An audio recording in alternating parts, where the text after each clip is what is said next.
Python numbers.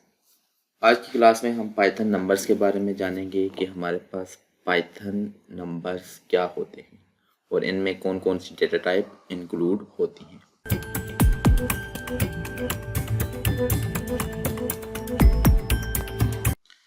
तो basically Python number में हमारे पास तीन डेटा टाइप्स इंक्लूड होती हैं। हमारे पास होती है int, float and complex. Data types के बारे में हमने लास्ट क्लास में देखा था कि हमारे पास पाइथन की कौन कौन सी डेटा टाइप्स बिल्ट इन होती हैं। तो अगर आपने वो वीडियो नहीं देखी तो आप डिस्क्रिप्शन में लिंक मौजूद है, आप वो वीडियो पहले देख लें। तो आज की क्लास में हम जो उन्हीं डेटा टाइप में से एक नंबर डेटा टाइप्स थी उसके बारे में जानेंगे। तो सबसे पहले हम बात करते हैं इंट डेटा टाइप की। इंट डेटा टाइप में हमारे पास जो होते हैं वो हमारे पास होते हैं नंबर। जितने भी हमारे पास नंबर होते हैं वो हमारे पास इंट डेटा टाइप में इंक्लूड होते हैं। फॉर एग्जांपल यहाँ पे हम ले लेते हैं x इज इक्वल टू 3। तो ये हमारे पास जो है ये हमारे पास है इंट डेटा टाइप। तो हम इसकी टाइप चेक कर लेते हैं। टाइप ऑफ x रन करते हैं तो हमारे पास ये क्या है, इंट डेटा टाइप बनती है। और सेम इसी तरह अगर हम यहाँ पे y इज इक्वल टू 1 2 3 4 5 ये हम ले लेते हैं। तो अगर हम y की डेटा टाइप चेक करें तो y की डेटा टाइप हमारे पास क्या आती है, ये भी इंट ही आती है। और अगर हम कोई नेगेटिव में नंबर ले लेते हैं z इज इक्वल टू -3 4 5 6, तो अब हम चेक करें तो हमारे पास जो डेटा टाइप है वो है इंट। तो हमारे पास पॉजिटिव नेगेटिव दोनों नंबर जो भी हैं वो हमारे पास इंट डेटा टाइप में आते हैं। दूसरी डेटा टाइप हमारे पास होती है फ्लोट। तो फ्लोट के बारे में हम देखते हैं। हम इसमें वैल्यू ले लेते हैं x इज इक्वल टू 1.2। जितनी भी हमारे पास पॉइंट्स में वैल्यू होती हैं वो हमारे पास फ्लोट डेटा टाइप में आती हैं। तो हम यहाँ पे प्रिंट करते हैं प्रिंट टाइप ऑफ x। अब हम रन करते हैं तो हमारे पास टाइप ऑफ x क्या है, फ्लोट।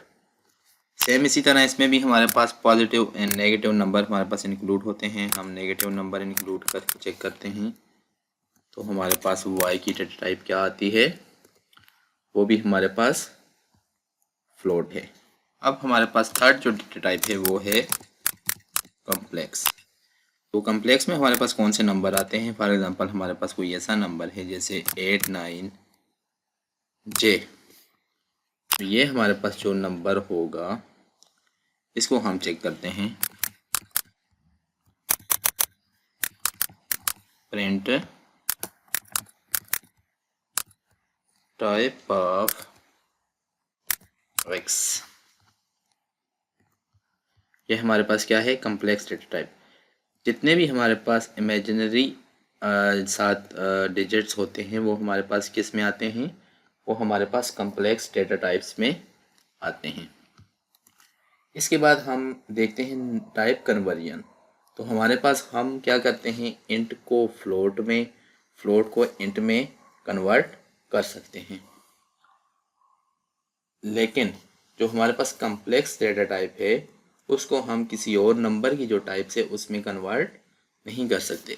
तो ये हम एग्जांपल के साथ देखते हैं कि ये हम कैसे कर सकते हैं। तो सबसे पहले हम यहाँ पे एक नंबर लेते हैं x इज इक्वल टू 1। ये हमारे पास एक इंट वेरिएबल है। तो हम यहाँ पे करते हैं a is equal to float of z।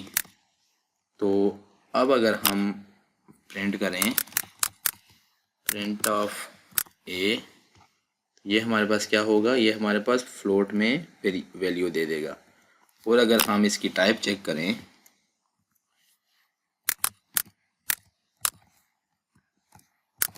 Type of ए हमारे पास क्या है, वो भी हमारे पास फ्लोट है। तो अगर हमने यहाँ पे क्या किया, नंबर लिया, नंबर को हमने फ्लोट में कन्वर्ट कर दिया। तो ये हम टाइप कन्वर्जन में हमारे पास आता है। इसी तरह अगर हम फ्लोट में वैल्यू लेते हैं, फॉर एग्जांपल हम लेते हैं z is equal to 1.9 and हम यहाँ पे कर देते हैं a is equal to, int में हम क्या करते हैं z को करते हैं और प्रिंट कर देते हैं a को। तो हमारे पास अब क्या आएगा, अब हमारे पास सिंपल 1 आया है। तो अगर हम इसकी डेटा टाइप चेक करना चाहें, प्रिंट टाइप ऑफ ए, हमारे पास क्या आएगी, इंट। ये हमने क्या किया, पहले हमने इंट को फ्लोट में कन्वर्ट किया, फिर हमने फ्लोट को इंट में कन्वर्ट किया। अब लास्ट हम देखते हैं कि हम कम्प्लेक्स नंबर को किसी और टाइप में कन्वर्ट कर सकते हैं या नहीं। तो हम यहाँ पे एक लेते हैं number z is equal to 1j ले लेते हैं। ये हमारे पास जो टाइप है ये है कम्प्लेक्स। हम इसकी टाइप भी चेक कर लेते हैं, प्रिंट टाइप ऑफ z, ये हमारे पास क्या है, कम्प्लेक्स डेटा टाइप है। अब अगर हम इसे किसी और टाइप्स में कन्वर्ट करें, फॉर एग्जांपल हम कह देते हैं COM कर देते हैं इज इक्वल टू, इंट में करते हैं, इंट में क्या करते हैं z। तो यहाँ पे हम COM को चेक करते हैं तो हमारे पास क्या आएगा, हमारे पास एरर आ गया है। Argument must be string, byte like object or real number not complex. तो यहाँ पे हमारे पास ये क्या कह रहा है कि हम जो हमारे पास कम्प्लेक्स डेटा टाइप है इसको हम यहाँ पे कन्वर्ट नहीं कर सकते। हम यहाँ पे प्रिंट करके भी देख लेते हैं, हमारे पास कोई आउटपुट नहीं आएगी। अगर हम इसको फ्लोट में करना चाहें, फ्लोट में भी हम इसको नहीं कर सकते। तो आज की क्लास में हमने सबसे पहले देखा कि हमारे पास नंबर में कौन कौन सी टाइप्स होती हैं। उसके बाद हमने देखा नंबर कन्वर्जन, टाइप कन्वर्जन जिसे हम कहते हैं, जिसमें हमने इंट और फ्लोट को आपस में कन्वर्ट करके देखा। और आज की क्लास में ये भी हमने जाना कि जो हमारे पास कम्प्लेक्स डेटा टाइप होती है ये किसी और टाइप्स में कन्वर्ट नहीं होती। तो नेक्स्ट क्लास में इससे आगे हम कंटिन्यू करेंगे।